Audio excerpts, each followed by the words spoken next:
And welcome everybody to another week here of the Cold Hard Truth on Sports. I am your Matthew Long. My fill-in co-host James Bell will be joining me here in around 20, 25 minutes or so. A lot to get into this week. This particular episode is kind of a milestone episode. We kind of rarely see those on Facebook. You can kind of see it over here in the corner. We've been doing this October of 2020. Tomorrow, actually Wednesday, rather. Last Wednesday was a 7-year anniversary of this show. And this is our 300th. So we've been going at this for quite a while now, from just starting with I want a place to talk more about sports to, you see some of the credential stuff for national championship, stuff like that, covered in the past. And it's just been 7 years, and we still work every day and every single week to just try to improve and better what we're doing. This show actually started just using one of these, just on a cell phone, and graduated to getting mics and mixers and special hookups and stuff to do the show each and every week, lighting and everything. So it's a starting point for some, and I just say if you're into it, if you want to do it, if you have a passion for it, just go out and do it. And don't worry at first if it doesn't sound great, if it doesn't sound perfect. I promise you, if you make your content for you and you're passionate about what you do, it really doesn't matter what anybody else thinks, because you appreciate it. And when you're passionate about something, it'll come through in what you do. So just hammering at it. I was listening to some of the first episodes that I did the show, and it's kind of crazy how things sounded and how things started out in the beginning, where they are now. So for the most part, I've always done 3 hours straight with little or no commercials. So that's tremendously different than what you hear on the radio. A typical 3-hour show on the radio is really only an hour and a half of material. So I'm putting together twice as much material as you are on the radio. So we keep it going all the time. If anybody wants to call in this week, hey Gene, thanks for checking in on Facebook. Check Gene out. He has a Great Bucks podcast, video cast. You can find him over on YouTube. But when 347-237-5539 is the call-in number. We don't give it out very often. But if at some point in time, save that in your phone, you want to call in, you have a question or something you want to talk about, by all means, do so. We kind of went back and forth on what we were going to do for the 300th episode. Are we going to get to guests, or kind of a big blowout thing? And we kind of decided instead to take it more back virgins. Again, I'm giving out the number because we made this show about what more than just the regular everyday fans see and think. My experience and my insight into sports is a bit different than many, and I want to make sure that I can provide my perspective, but also at the same time have a platform where if you want to sound off about, by all means do it. So we do this on internet. This is internet radio. This is Podcast versions are all on internet. We're not on terrestrial radio. So same kind of rules as XM radio. If you have something to say, you want to bring it, as always, real sport talk and real sports take. That's what we're all about. So, and I'll get into, we'll announce our Cold Hard Truth on college football top 10 poll for week 10 here in the second hour of the show. Also, recap today was the deadline, 4 p.m. for NFL trades to be made.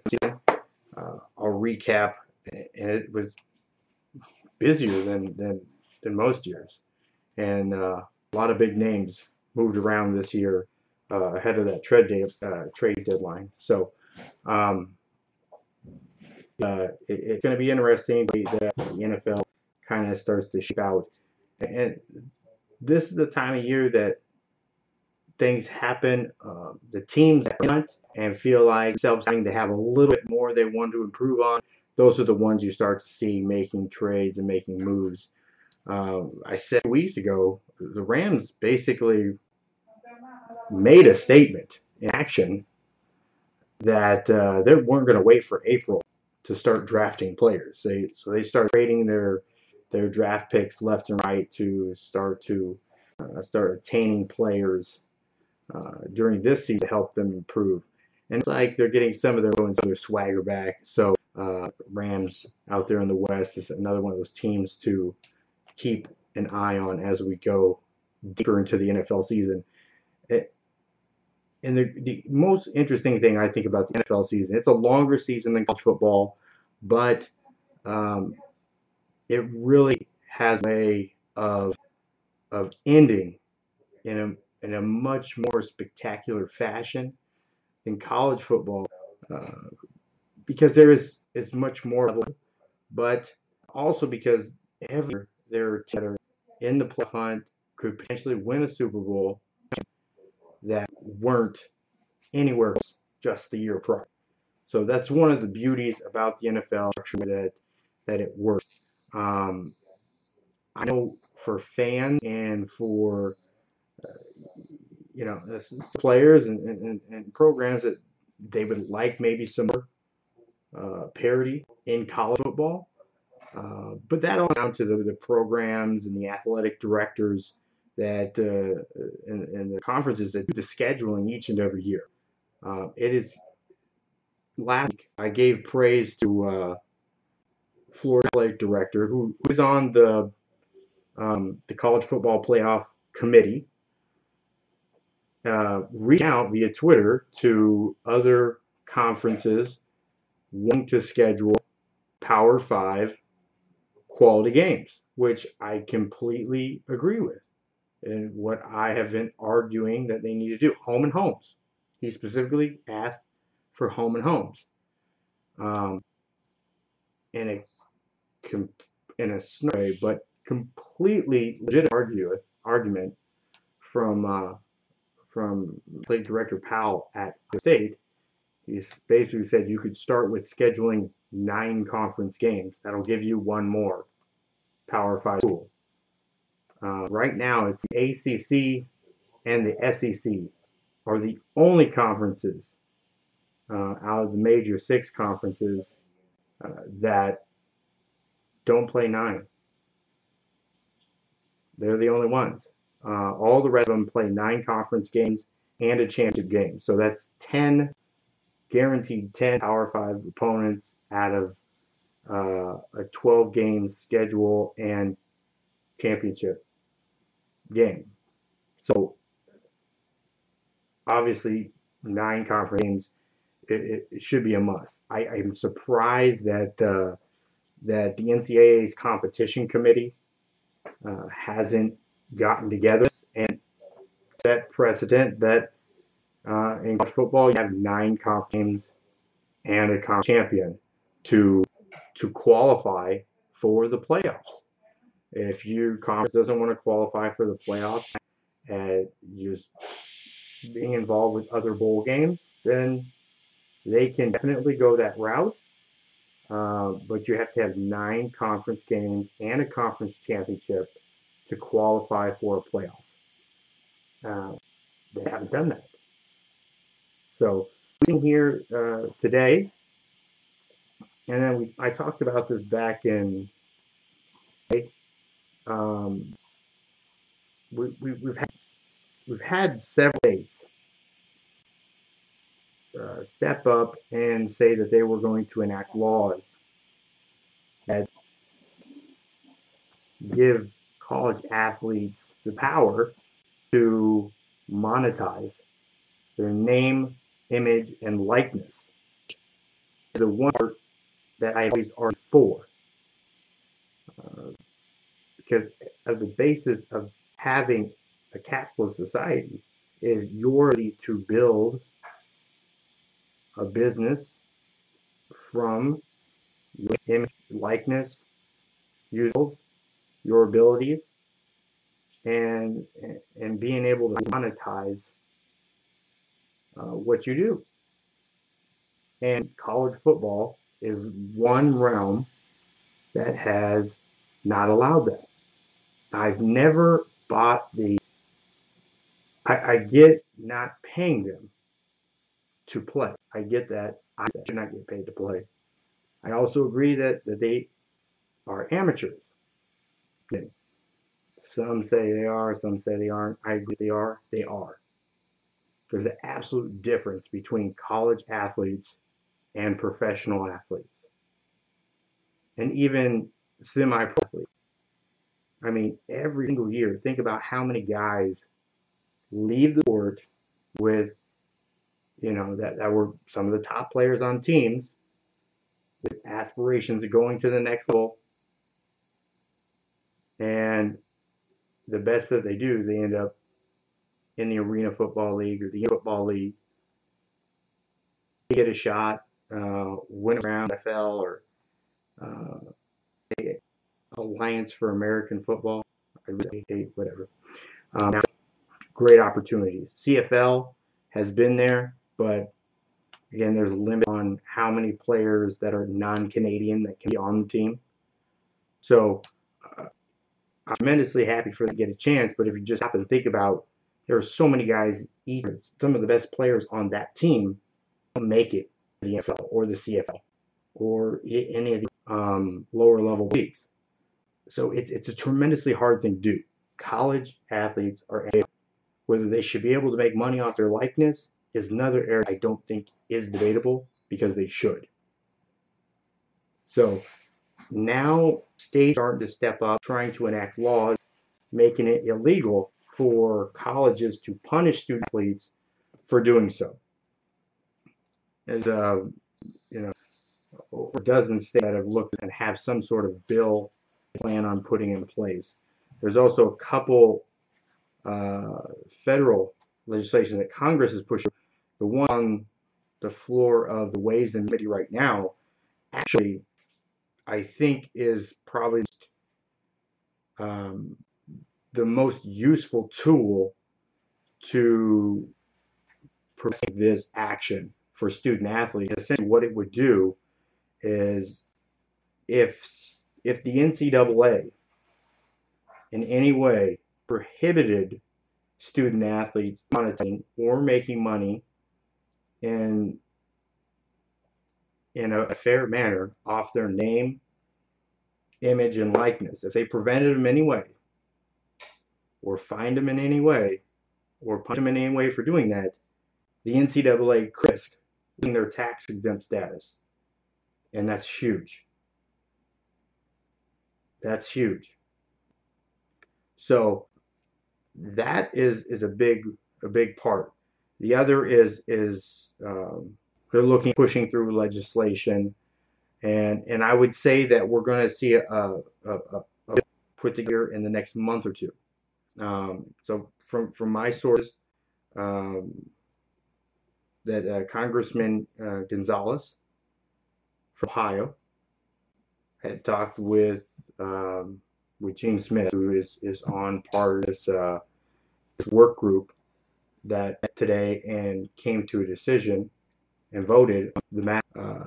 He spoke with them and essentially said, hey, I want to give you an opportunity to present this to the NCAA. They can present this to the NCAA and vote, and then they'll reconvene and talk about what they do moving forward. But Congressman Gonzalez intends on pushing forward. It somewhat says what some of the state legislation says. And he said that the California bill, which was passed but doesn't come into law until 2023, that's too long. That's too long of a wait for the NCAA to figure out what they're going to do. How quick they'll move for the federal, from the information that I've been given, is they want to do it sometime within a year. Now they're going to have passed bipartisan legislation that would supersede any state law regarding this matter. Now, the NCAA move in to do something in writing and concrete before that. I don't know. I hope so. But it's right now, it's kind of a wait and see sort of thing. Portions presented today by this work group to the NCAA will be shared with Congressman Gonzalez. And there's bits and pieces of that they're going to draw from, because states say something different. Some states have legislation that says that those payments need to funnel through the school to the student. Some say that it can't go to the school directly to the student. Some say that it has to set up a fund for the student where they can redeem them after graduation. Probably figure out doing right now without, because the benefit hadn't been received. It's post-dated that they could be probably worked out some way now. And just so, and I want to just kind of back a little bit here. The argument is from a lot of people that student athletes can only play sport work and they can't make money while they're playing sports. It's usually only because of the tremendous amount of time and effort and commitment given to playing the sport and going to school. So just because the is on time is usually what stops it. But right now, what players are not allowed, I mean, anybody can have a job, anybody can business, anybody can have a youth, anybody can do other business and engage in other ways of monetizing their skills and abilities, just so as it doesn't involve name, image, or likeness. Because as of right now, those three things are something that is given as a trade-off for participating in college football. So just so it's clear, there's been cases and stuff in the past that I think some of it was kind of questionable on what it is, what was done, and what they asked for. And usually ends up with NCAA asking the student athlete to money back or donate it to charity. So in that vein, someone could work non-for-profit where they're profiting directly off of it, and it's going to a charity. The NCAA, again, everything is such a fine line on what you can, how you can be involved with things, and how contributions are given. And again, it's not just money. It's not just money. The NCAA looks at it like, for example, if you were out to dinner and you were a booster, and this has happened. I know boosters, and this is literally it's pouring down rain. 3 miles from the dorm and on the booster's way home, just giving a kid a ride and dropping them off. Just something they would do for Any kid they ran into, they knew. Any person they ran into, they knew. They needed a quick lift. I mean, how many of us have been there and had a stranger give us a lift to the gas station so we could eat? You know, by the standards that are set now, that ride to a gas to help gas is considered a gift of someone's time and someone's reason, which could render them ineligible for play. Because it could be conceived, whether it is or not, it could be conceived that you're doing it specifically because of who that student athlete is, not because you're being a good Samaritan, just because who they are. So it can be misconstrued in a lot of ways, and this rule, the rules that they're working on, that they're looking to, is definitely important on all these aspects, on all these stand fronts. I want to know, if I'm a college athlete, what can I be involved in? How can I make money? I think one big reason that the NCAA is really looking at this is they've been involved over the last couple of years in FBI probes and federal investigations into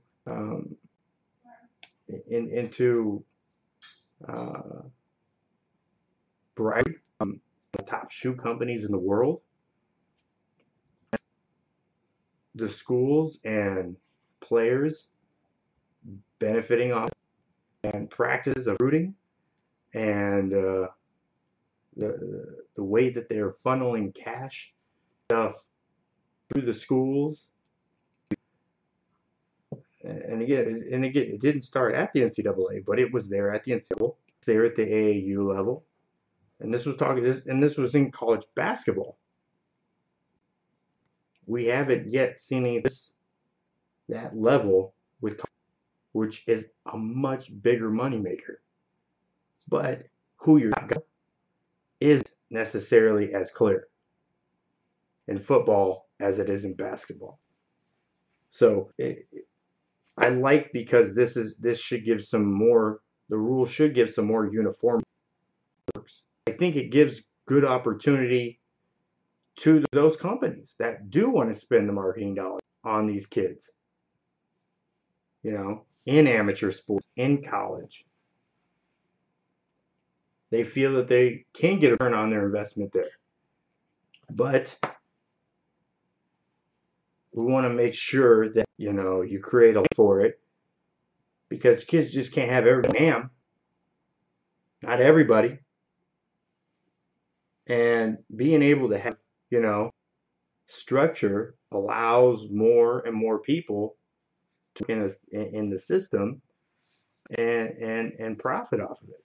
So I hope that NCAA works with federal legislators, with Congress, to put something together, that it's not this essentially arms race to who can figure out how this first, and just open up these loopholes and all these potential issues of collateral damage and fallout.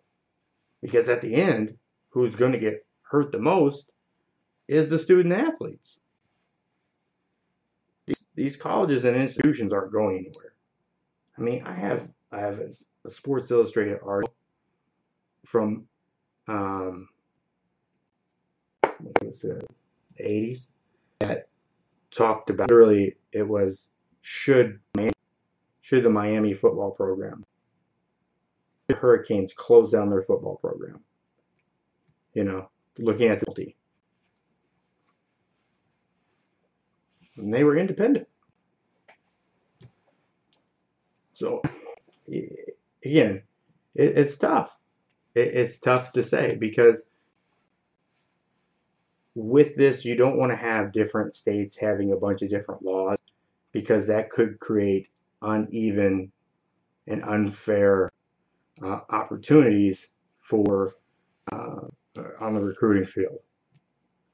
Enough schools put money into their program, and these schools need to work at and these programs and athletic departments is separate from actually the institution, the school itself, the football program. They need to work at how do you the players that you and your alumni to back. How do you turn into boosters?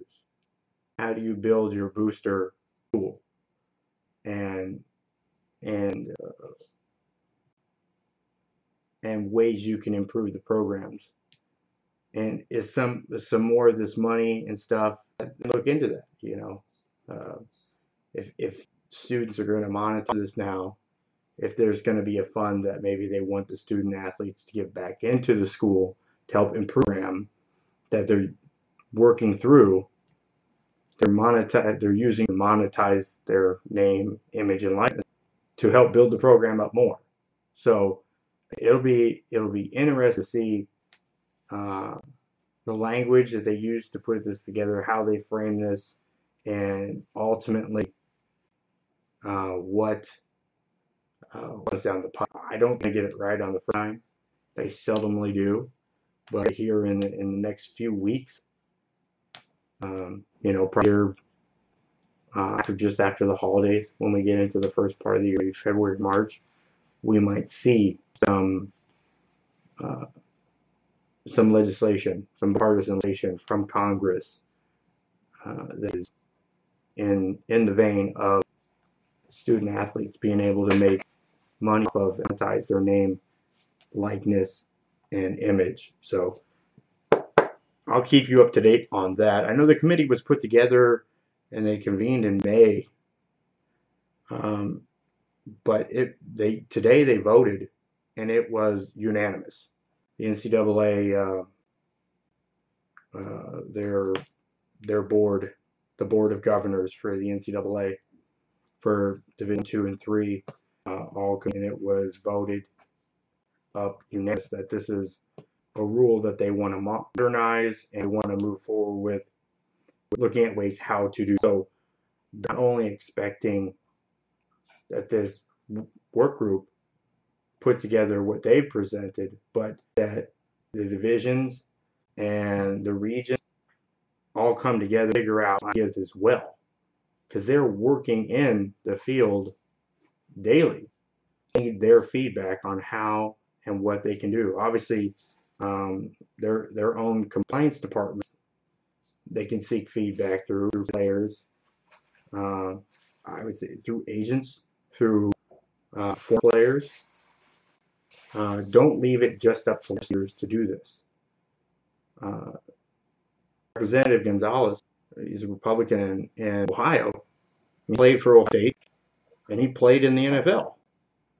He's one of the people you're going to have here in Congress that has had the experience of being the college athlete on a high-profile team and playing in the league and going through these to do that.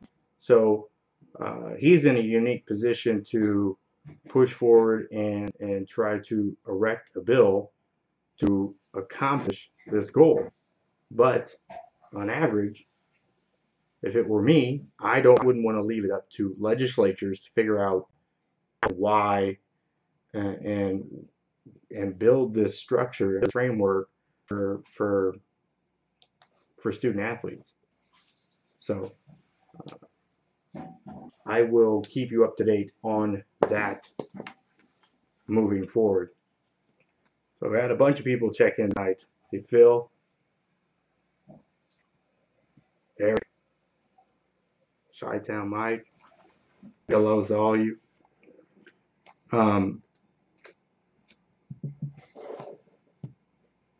The number to call in, 347-237-5539.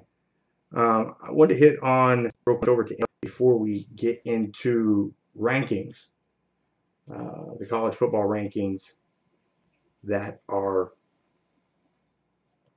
what we've been waiting for. We have our 10 that are my top 25. There's one in particular, my top 20, I struggled with a bit.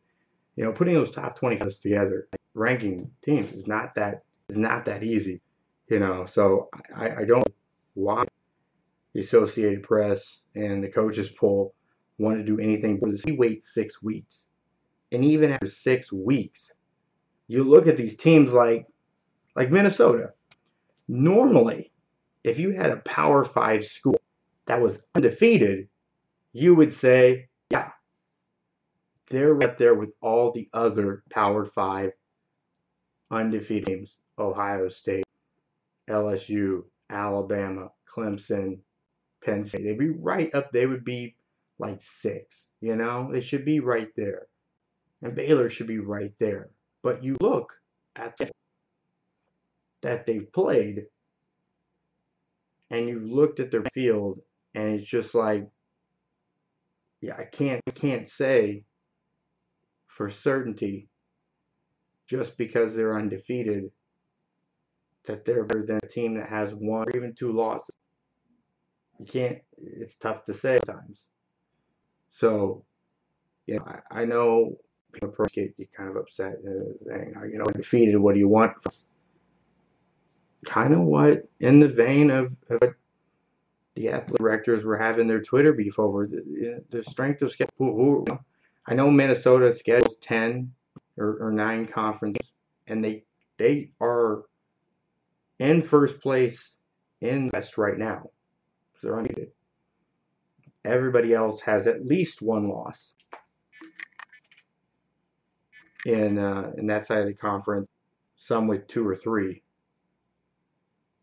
So it's their road destiny to determine. But ranking them, I can't say that Minnesota should be ranked 6th. I can't say that. Not with any sort of conviction. So them being undefeated, in a sense, is just that. They're just undefeated. That's all there is to it. It's nothing extra special. So, but we'll get into those rankings here shortly. I want to get into the NFL. The NFL trade deadline was today at 4 p.m. I didn't have everybody I talked to had issues with fax machines and being able to communicate their desire on the trade, whatever. So it seems to be that they were able to kind of figure that out today, which is good. But we saw quite a bit of trades, and I think a lot of this movement and momentum started with LA Rams here in the last few weeks. Like I said, I tweeted out, I made the comment that they said, screw it, we're not waiting for April to start drafting players. We're going to start using our picks now. So that did. And to end their day out, they traded away Aqib Talib, who's Pro Bowl, All-Pro corner, battle this year.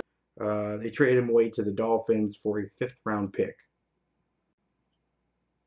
So is it a move to kind of recapture some draft stock, but again, 5th-round pick? Is that something that probably in the months to come, leading up to the draft, that they might give before they even use it? It's likely. From the behavior that they've exuded to this point, it's likely. But they're going to use it one way or another.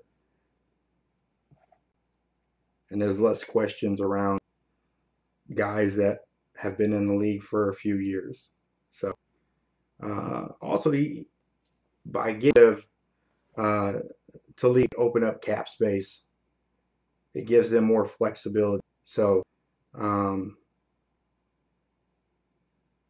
I like the move by essentially a salary dump. The fact that they from pick is a bonus because he's not playing now. He signed a 6-year, $50 million deal when he was Broncos and back in 2014. on that deal. So dumping him shaves some of that pressure they have on their salary cap. And then they brought in, Jalen Ramsey, who, so you free up space with the lead, so you can allocate those funds to Jalen Ramsey. You're already see, this is the game that it's tough to play when you pay all your stars. If you pay all your stars, your supporting cast and your depth either be very scouted and you're able to develop and work with them, or you're going to be lacking in areas. Because at the end of the day, you have to pick 53. You got 11 on the practice squad. So, but you have your 53, your active 53. So, who you have your final say on is crucial. And if you don't think you can develop them, or you don't think that you can utilize them in a way that's beneficial, they're just taking up space at that point. So teams have to be critical about the direction they go with these trade acquisitions. So dumping Talib, and I'm going to use that phrase freely, for a 5th round pick opens up space for Jalen Ramsey because they intend paying him. The Dolphins traded their star running back Drake yesterday. Talked a couple of days ago. He wasn't going to play. He wasn't going to active. So and they ended up trading him. Sorry,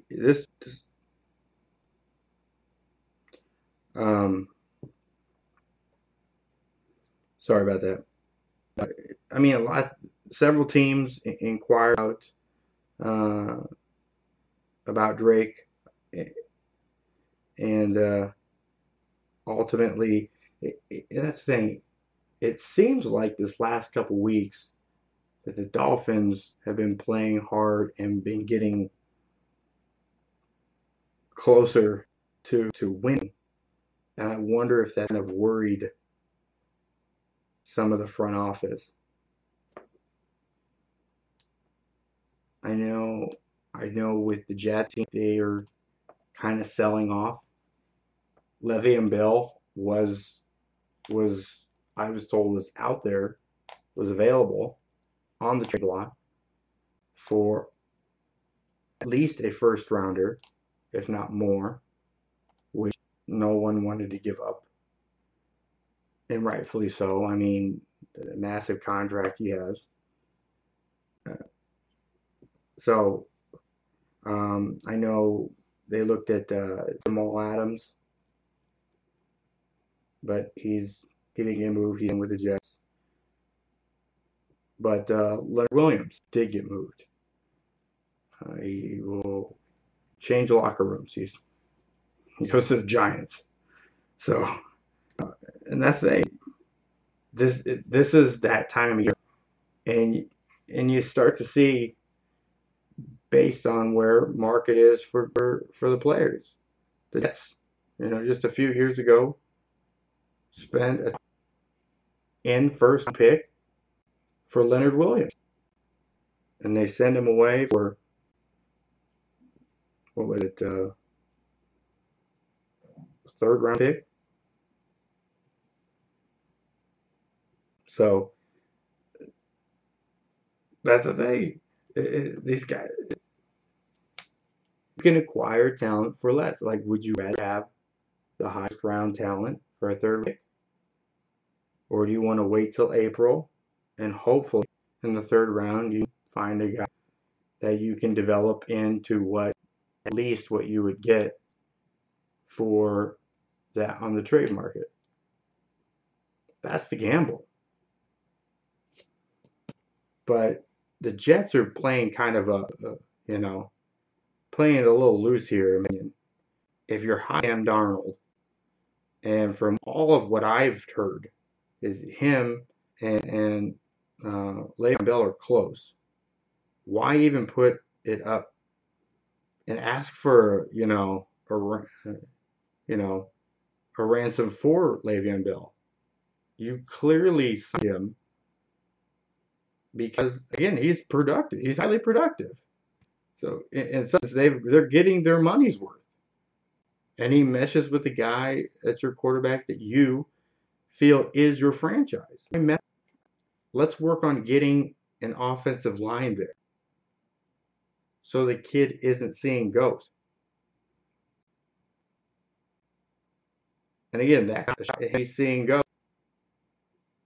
Let me educate you guys really quick on the terminology.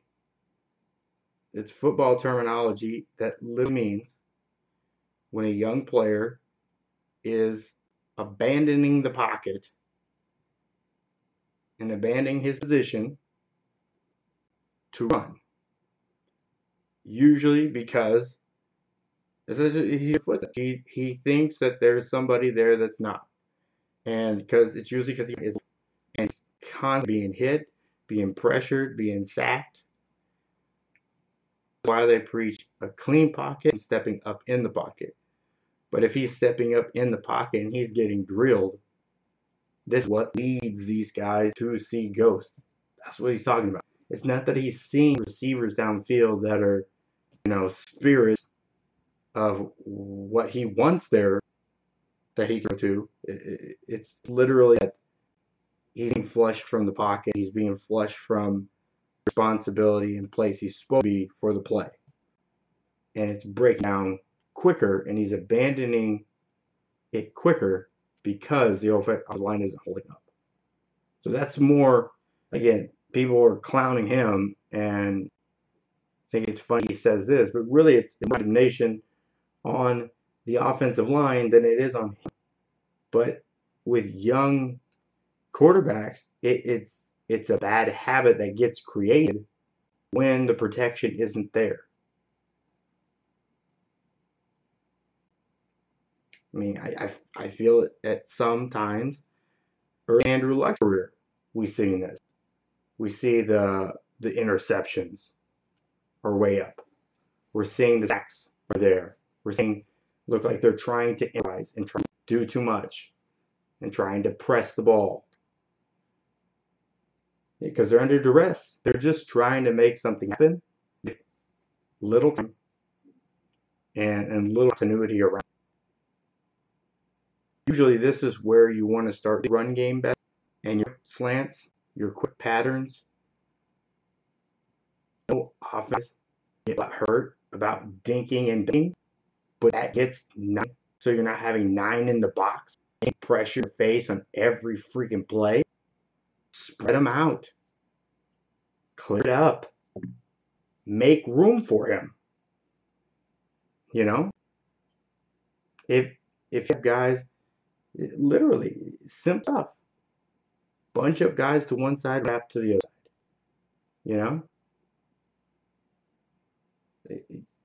The RPOs work for younger guys, especially simplifying for, in some sense, simplifies the blocking for defensive line because everything is planned.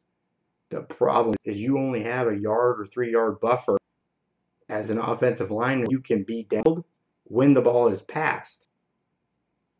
So if that quarterback is improvising for too long or holding the ball too long, now you get hit with a penalty for an illegal man. So it's a double-edged sword, like pretty much everything is. I put this on the offensive line, and I put this on Adam Gase. Those two units, those two parts, should be doing more to help out Sam and help out Le'Veon Bell. Move Le'Veon Bell out. Bring in. They can bring in more tight end sets and line them up as backers and show a lot in a heavy back set and move them out wide. So now you just create a mismatch where you have backers on a tight end and a running back. A running back is a viable wide receiver threat. I'm just saying I don't suggest doing these things, and we want to criticize because he's seeing ghosts. The Jets need to figure some stuff out. I wonder, I've wondered many times, how does this Jets franchise look different if the ownership is Gary Vaynerchuk?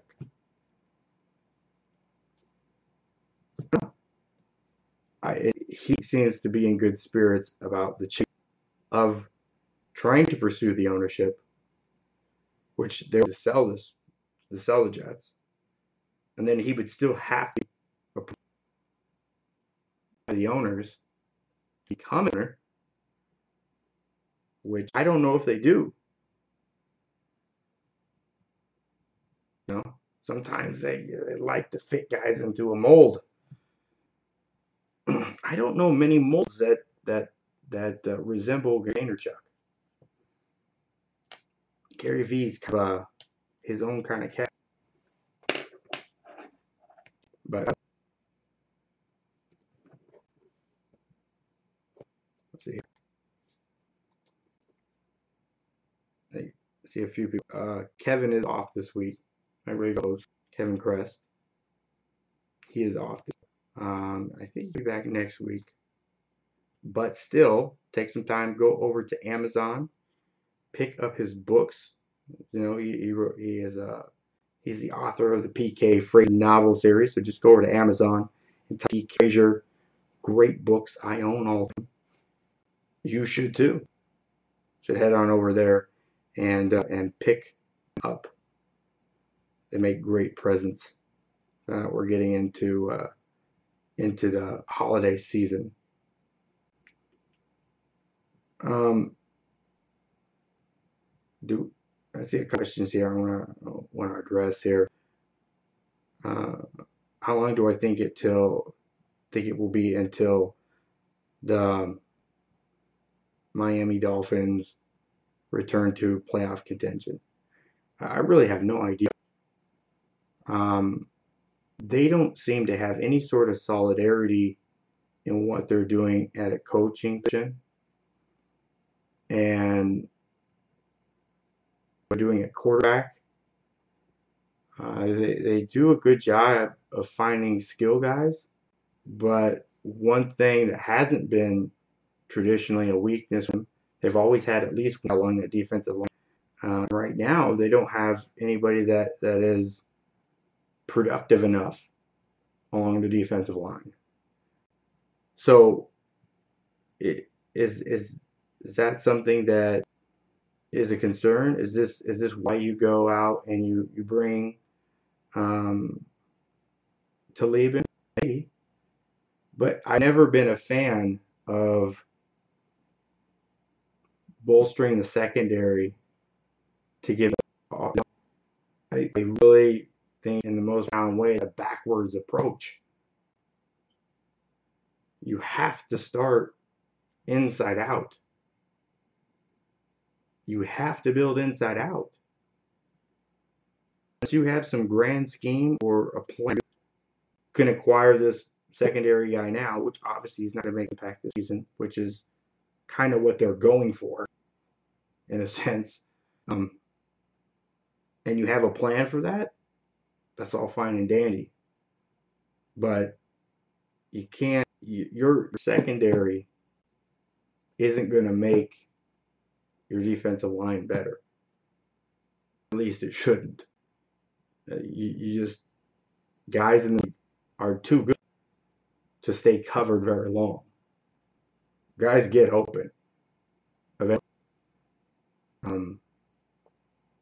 Usually can't cover guys long enough to be able to second cover guys long enough to get a quality sack on a consistent basis. Not saying that 1 or 2 times a game you're not in that position where coverage has gotten you pressure. But It's not going to be the case because defense is reactionary. Offense knows what the play is. That's a disadvantage that the defense has. The offense, and even on a route tree, you may have three options. A guy may have three options depending after the ball is snapped.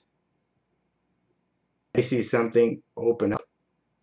Maybe that cover one safety is cheating more to the other side, and they want to cut it up to more because there's a pocket. Or maybe same thing and double movie and then go. Now they have a touchdown because they beat their man.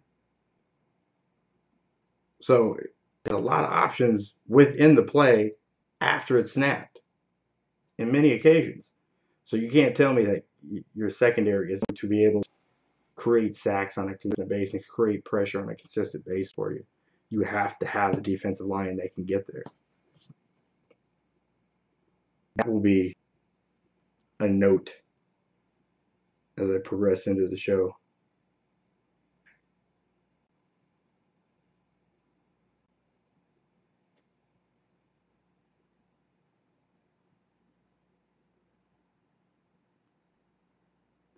So, just reading a couple of your comments here. I'm not going to get into those. You guys get into the weeds.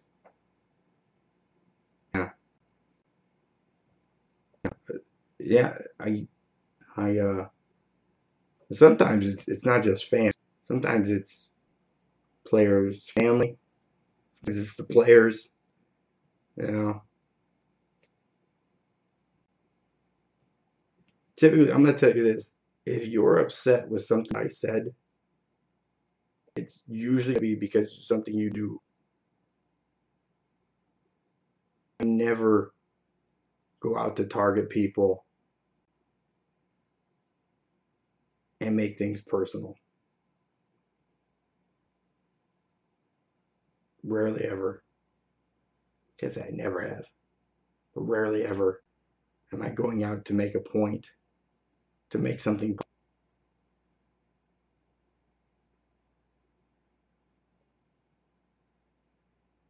So if you're upset or offended by something I said, and you're a player or a coach or a front office, it's probably because something you didn't do. I'm just gonna put it there. It's not gonna be because I came at you in a personal way. So if you took it personally, maybe that's good, but reflect on that more. Build on that, you know. You tell you like that. Let's go with that. Let's expound on that. How to improve. Get a number to call in 347-237-5539 if you want to call the show. Get in the 3rd episode. We don't do number much, but every now and then we give the number out on specials. And we went forth for a few. Do we want to load the show up with guests? We call it a chance to chime in and call in, to let people call in. So if they want to, yeah. I planned for 3 straight hours, so whatever is good with me.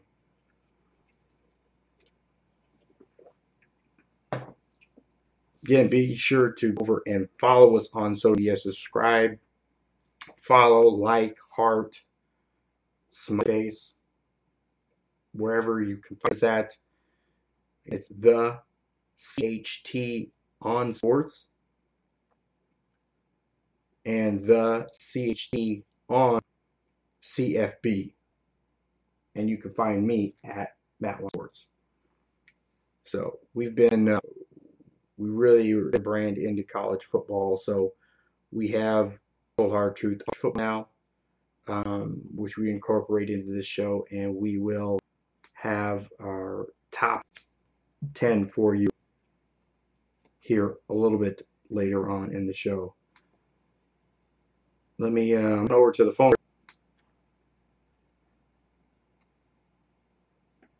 Let me welcome in our caller from the 404. How are you doing tonight? Not bad. Who do we got? And now's where you calling. All right, man. What do you have to say? You have anything that you want on or you wanted to hear about? Yeah.